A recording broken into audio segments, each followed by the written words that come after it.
Bonjour à tous, soyez les bienvenus sur West Armenia TV, les titres principaux d'aujourd'hui. Intervention de la porte-parole du gouvernement d'Arménie occidentale. Présentation à Los Angeles d'un nouveau livre contenant des documents exclusifs sur les femmes et les enfants victimes du génocide des Arméniennes. L'Azerbaïdjan prépare la démolition des cathédrales Saint-Jacques et Sainte-Mère de Dieu de Stepanakert, Rovik Avanesov. L'Azerbaïdjan démolit massivement des bâtiments arméniens construits à Stepanakert, Ivania et Martakert. Le mot État est inscrit dans la constitution du Nakhitchevan. Les autorités de Bakou prédisent le danger des monuments séparatrices au Nakhitchevan.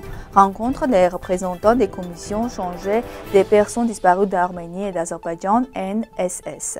Deux Israéliens à Jérusalem ont manqué de respect envers l'église apostolique arménienne.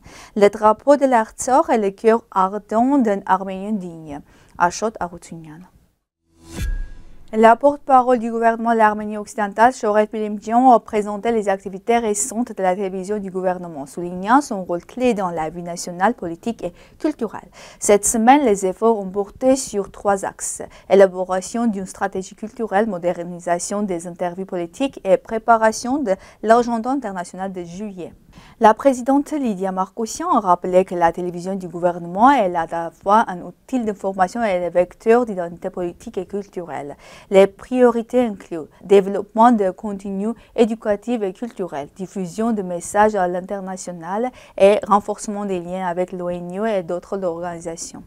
La télévision du gouvernement réaffirme son engagement à défendre les internationaux, préserver l'identité arménienne et faire entendre la voix du peuple arménien dans le monde.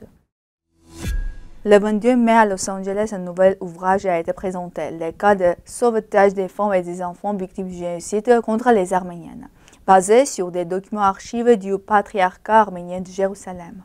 La professeure Lucine Sahakian a souligné le rôle du divan de formation créé par le patriarcat arménien dans le sauvetage des femmes et des orphelins arméniens entre 1919 et 1922.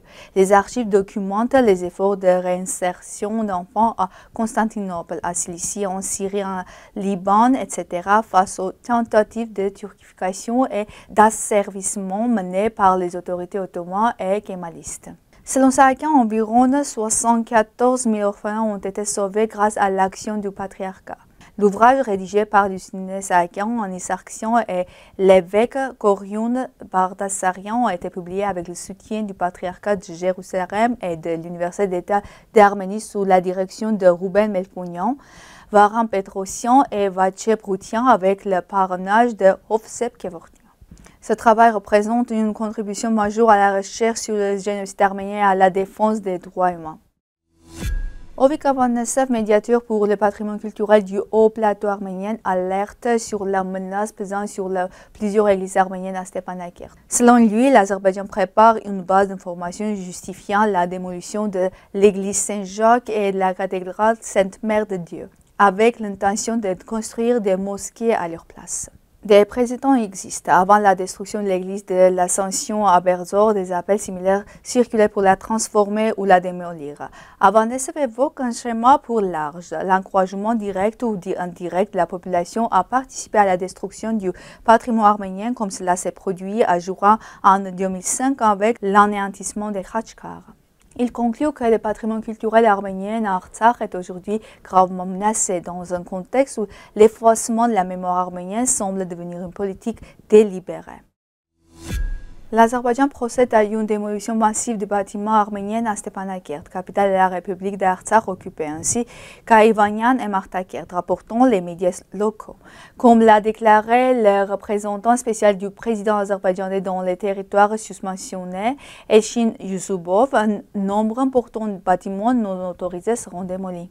Ces structures ont causé d'importants dommages au style architectuel des villes et des régions. La plupart de ces bâtiments, qui n'appartenaient pas au style architectuel azerbaïdjanais, étaient de très mauvaise qualité, raison pour laquelle ils sont démolis, a-t-il déclaré.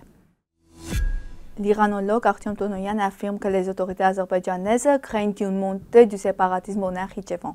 Un média pro-gouvernemental a récemment abordé le sujet avec la participation de Sardar Jalaloglu, chef du Parti démocrate. Il a été rappelé que sous Yassir Talibov, le Nakhitchevan disposait de structures autonomes, notamment des douanes et une armée locale, échappant en partie au contrôle de Bakou. Aujourd'hui, le gouvernement tente de réduire cette autonomie par des amendements constitutionnels dont la suppression de la mention état d'urgence et l'introduction de représentants spéciaux du président mettant ainsi fin à toute gouvernance indépendante. Une réunion des représentants des commissions arméniennes et azerbaïdjanaises chargées des questions relatives aux personnes disparues a eu lieu. Cette information a été communiquée par le service de sécurité nationale de la République d'Arménie. La réunion a permis d'examiner les possibilités d'échange d'informations ainsi que l'organisation et la coordination des opérations de recherche. Les parties ont souligné l'importance d'un dialogue permanent dans le domaine humanitaire et ont réaffirmé leur volonté de poursuivre les contacts au profit des familles des personnes disparues. Kerem Palian, représentant de la communauté arménienne de Jérusalem, a signalé sur les réseaux sociaux un incident d'irrespect envers l'Église apostolique arménienne. L'incident s'est produit la nuit de la fête juive de Shavuot. Un passant a d'abord craché de manière ostentatoire en direction du monastère, puis un automobiliste a récidivé. Les Arméniennes de la communauté ont appelé la police, mais celle-ci n'est arrivée que 25 minutes plus tard, alors que les auteurs avaient déjà réussi à se cacher. Aujourd'hui, c'est la journée du drapeau de la République d'Artsakh, symbole de la lutte, de mémoire, de dignité et d'espoir. Chaque couleur du drapeau incarne le sang des martyrs, notre héritage millénaire et notre foi inébranlable. Je félicite chaque Arménien partout dans le monde. Si votre cœur bat pour l'Artsakh, vous portez la dignité de notre peuple. Ce drapeau ne symbolise pas seulement le passé, mais aussi notre avenir. Il flottera à nouveau sur le Chouchi, Stepanakert, Tizak, Varanda, Berdzor. Ce n'est pas un rêve, c'est notre devoir national, car derrière chaque drapeau, il y a un peuple, une arme et une volonté. Ne laissons pas l'ennemi imposer ses symboles sur notre terre sacrée. L'histoire ne tolère pas le vide, et notre patrie encore moins. Rassemblons nos forces spirituelles, intellectuelles, culturelles, militaires et diplomatiques. Unissons-nous autour d'un seul objectif, rendre l'Artsakh à la patrie. Le drapeau est notre arme invincible. Il s'élève plus haut si nous restons unis. Gloire à Artsakh, gloire à l'esprit arménien, gloire aux victoires à venir. C'est tout pour aujourd'hui. Merci d'être avec nous. Au revoir.